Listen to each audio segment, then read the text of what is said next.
reason I wanted y'all to stay in, because I want these children to begin to know how important they are to us and how important they are to the program of God.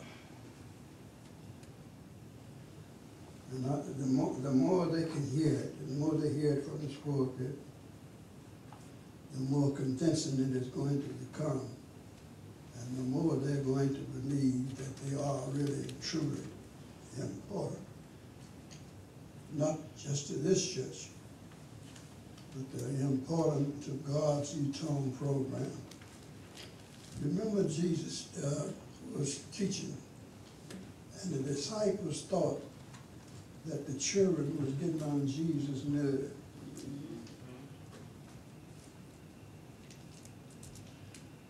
And they told Jesus to send them away. And Jesus said, suffer the little children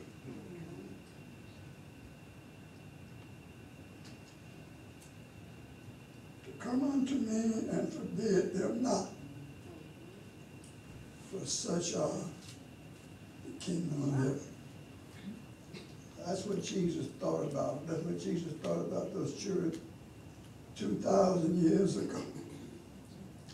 And that's what he's still thinking about. He's thinking about how important these children are, how much they need our time, how much we need to spend our time, sacrifice if necessary, to help them to be what God would have them be. 40 years from now, I doubt if any of us will be here. Any of us adults will be. I know I won't. I don't think I'm going to live that long. But I don't think I'm getting ready to go either.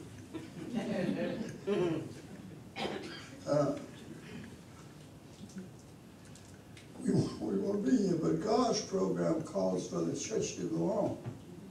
The church is not going to stop just because one by one we are leaving.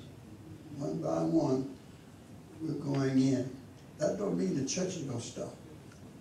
The work of the church is going to continue, and it's going to be just as needed, much needed as now, and even more so. The church is going to be here until Jesus stepped out on that cloud and said to the church, come up here. And when he steps out there on the clouds and said to the church, come up here. First of all, those that are in the grave, that are asleep, they're going to come forth. So says the Bible. And then you and I, who are still here, will be caught up, and we will come together in midair to be with the Lord. Now, this is what the Bible teaches us. The church is not going to run out of work. The church has an important mission here on earth. And that mission is to save as many souls as is possible to be saved. So, when you quit the walks, when you drop the lines of a range, one of these kids ought to be there and ready to pick up those reins and carry on the work of the Lord. But that's where you and I come in. You and I are going to have to prepare. We're going to have to get them ready. Yes? Some of them is going to get tied up in the school with the buddies, and they're going to wander away.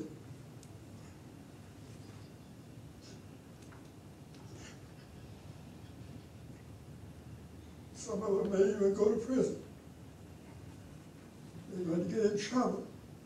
But if you and I do the right job, amen, like the prodigal son, they will be able to rise one day and say, I'm going home to the Father. Amen. And they will come back.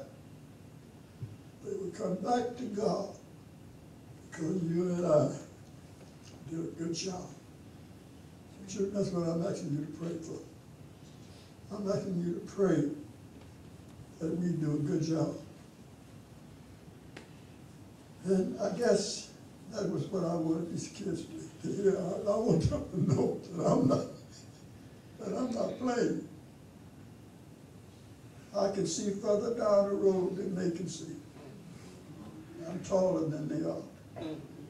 And I've been here longer than they have. They can't see as far as I can see. There's trouble down the road.